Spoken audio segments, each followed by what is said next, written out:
আমাকে 120 টাকা জিয়ার বাজিয়েছে, অর্থাৎ গভর্নমেন্ট রিলিফ।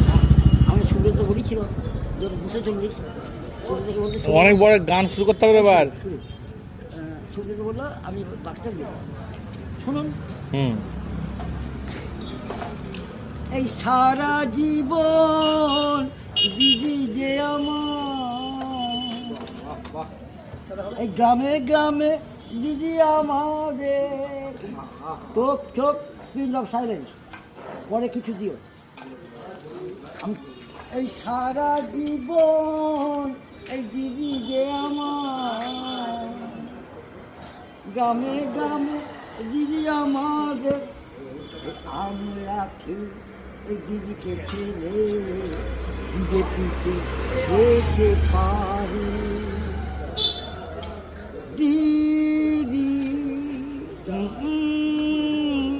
ও দিদি, আমরা তৃণমূল কংগ্রেস।